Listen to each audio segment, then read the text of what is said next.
Во Тема на денот вечерва, како што најавив, разговарам со евроамбасадорот Дејвид Гир. Ambassador, welcome and thank you for joining us. Thanks, Ivan. Very happy to be here. Last week we have received the progress report of the European Commission, but there is a different view on the report from the government and from the opposition. According to you, what is the main message for the country? I think there are a few messages which are key.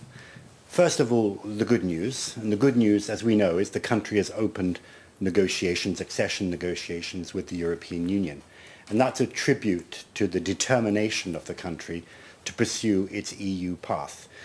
Now it's what we call a negotiating country.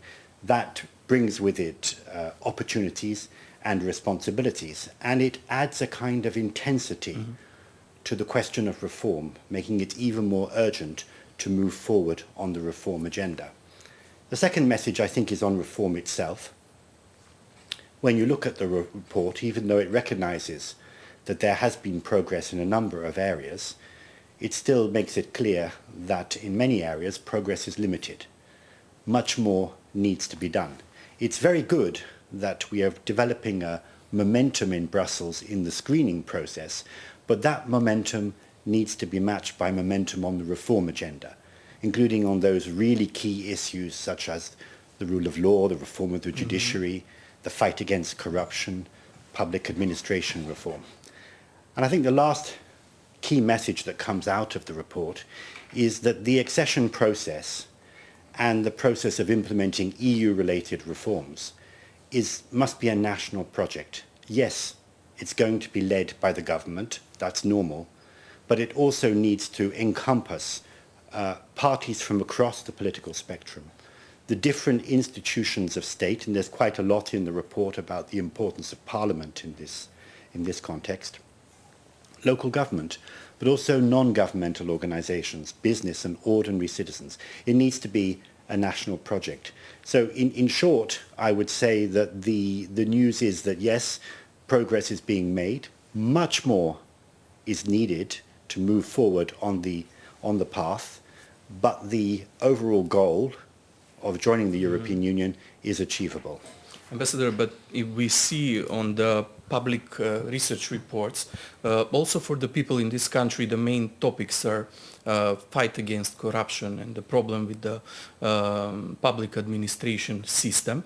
Do you think that is the message in the report is clear enough for the government? What should they do in these fields?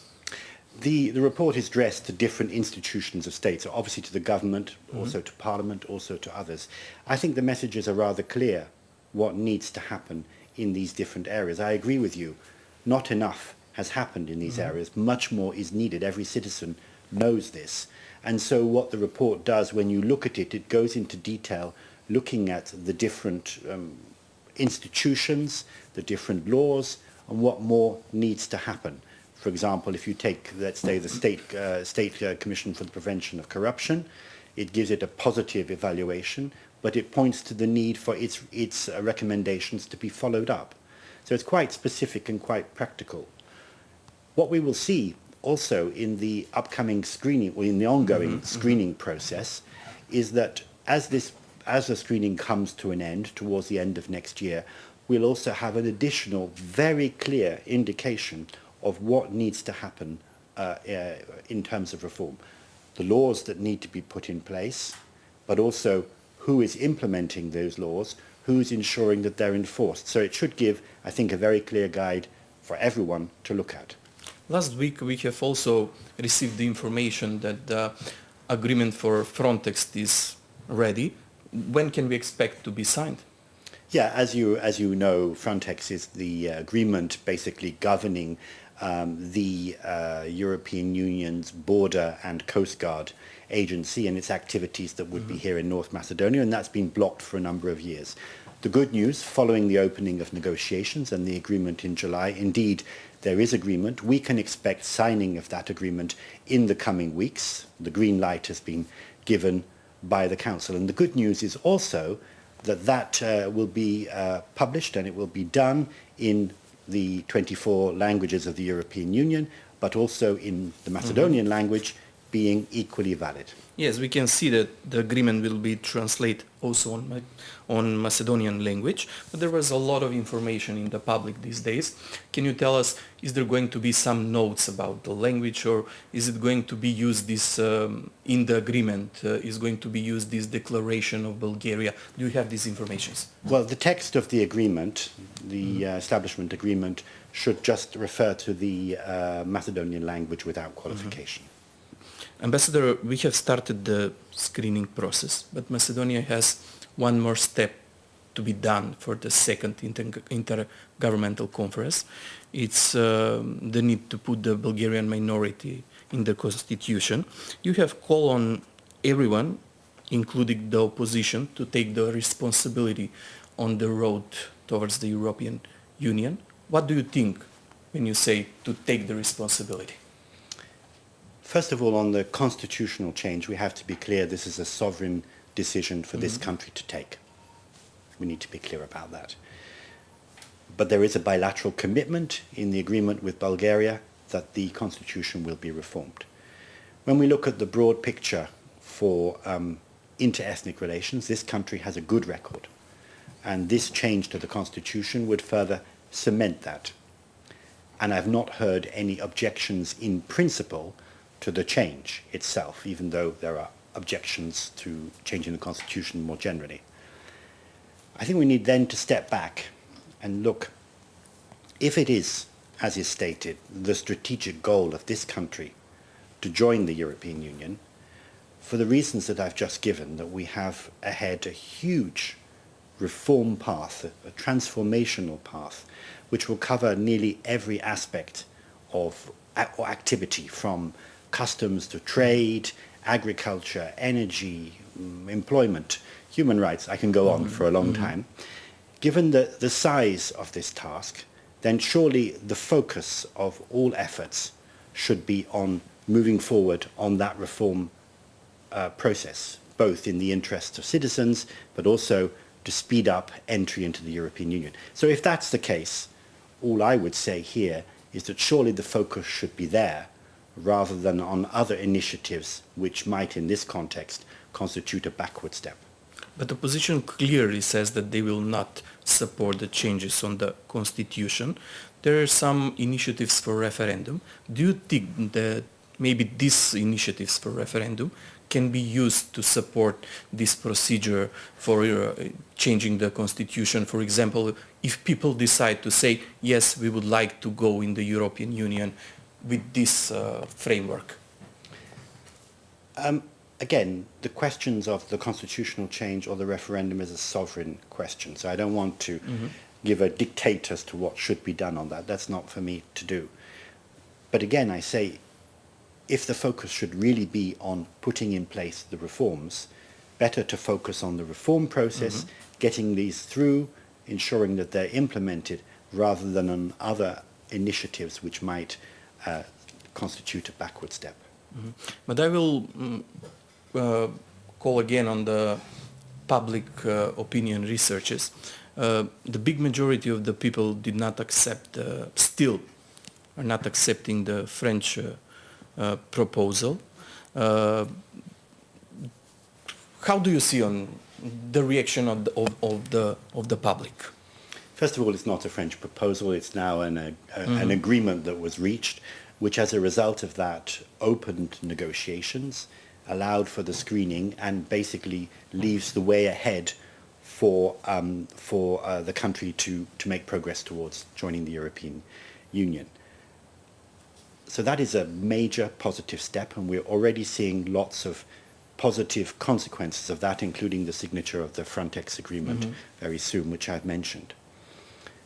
I understand some of the frustrations and the concerns that people were expressing in June and July. People were worried. They were worried that, does this process mean that our identity is undermined? Does it mean that our history is put in question? Where does this leave it? Where does this leave us? I think people were confused. And I understand that there were people genuinely concerned. But the answer to that, when you look around, look at the other accession processes that have taken place in Slovenia, in Croatia, in many other countries, this has never involved a surrender of national identity. This has never led to an undermining of the language. I remember in Slovenia, for example, at the time, there were discussions, would Slovene language be lost in this great melting pot of languages in the European Union? The opposite has proven to be the case. Its identity has been strengthened. And the same will be here, that by joining the European Union, this country reinforces its stability, its democracy, its prosperity, together with its national identity. So I can give reassurances here that this process, I think, will leave the country stronger and more confident. But people are also afraid, is there going to be a new veto from Bulgaria? Is there any guarantee that there would be no new veto from Bulgaria in the process? So the enlargement process is complex and it takes time, and there are many points at which decisions are needed by consensus, in other words, by unanimity. That applies to every enlargement process. It applies to Montenegro, Serbia, Albania, as well as to North Macedonia. It is no different here than elsewhere, even though we have a specific terms of reference, or what we call a negotiating framework. So that doesn't change. So does that mean that the process could be blocked? Of course the process could be blocked by a member state, and that should be blocked. The important thing is it should be blocked because the country has not proceeded fast enough on one reform or another reform. That should be the criterion, not extraneous issues which are not relevant to this process itself. But there is another issue here which you touch on, I think you're hinting at, which is the one of good neighbourly relations. It's well established that good neighbourly relations is an essential element in the accession process itself. Again, that applies to all accession processes. It's not unique here. That means continuing the efforts to promote good relations between neighbours, including Bulgaria, including Greece. That means implementation in good faith of the Treaty on Friendship with Bulgaria and the Prespa Agreement with Greece. All of these will be very important. That is not the same thing as discussions about history or identity, which are issues which should be dealt with and resolved bilaterally between the two countries. But we usually need two parties to have good relations. In this case, it's Bulgaria and Macedonia. We have some picture that you, when I said you, I think Brussels don't want to comment on this last situation about the use of the controversial names of the association of the Bulgarians in Macedonia. Why is this? Why you don't like to comment on the use of these names in the associations? Actually, I have made comments a couple of times on this issue, so let me repeat them here. First of all, as I've said, this country has a good record on inter-ethnic relations, and that's something I think to build on. And secondly, it's important that it continues to ensure implementation of the rights of all communities within the country. Thirdly, I think there is a responsibility on everyone to work to promote good relations, to work to promote mutual understanding and mutual respect, not division. And I think that is what is so important in this context. Can this association become a new problem for the Macedonia on this road if they were taken in consideration as rights of the minority in the country? Well, the rights of what we call communities here, inter-ethnic relations, are an important element, of course. And as I say, the country has a good record in respecting that. So I think this is, of course, an element which is important.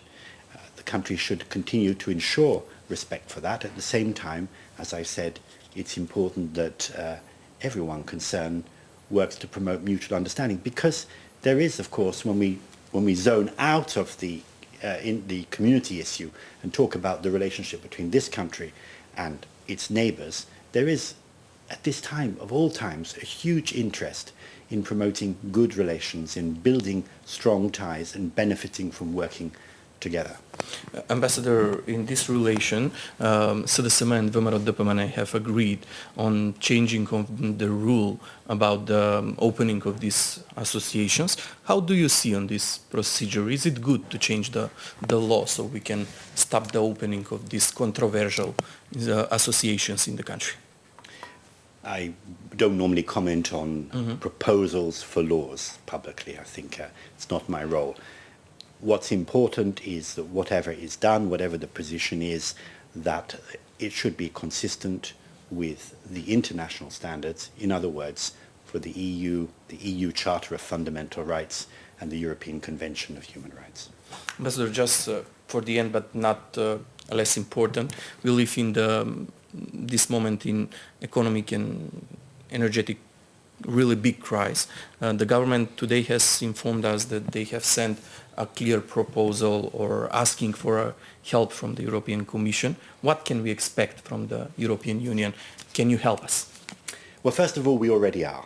That's the important news. We are investing enormously. In fact, the European Union and its member states are the largest donor and largest investor in the area of energy already, helping with renewables, energy efficiency, as well as with energy infrastructure, such as gas interconnectors from Greece, interconnectors to Serbia and to Kosovo. Of course, that's for the medium and long term.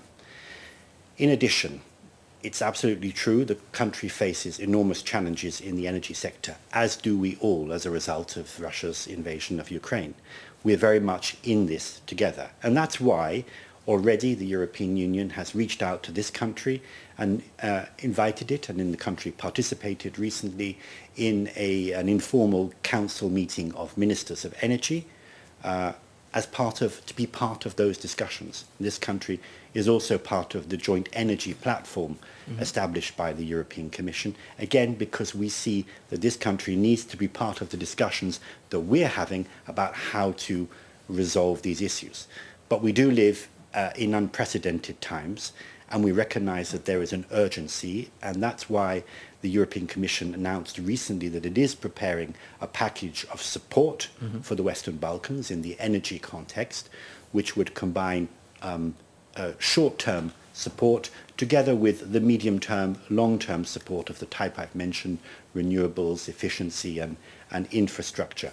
That's being worked on at the moment. The details will no doubt be announced soon, but what I think the answer to your question is, yes, the European Union is there, has been helping for a time, and is there now in the time of need. There was some information that the President of the Commission is coming to Skopje next week. Can you confirm this with concrete proposals? Well, the President of the Commission will be coming to the region very soon, and as soon as we're able, we will give details and dates. On the help? I'm sorry? With the details on the help?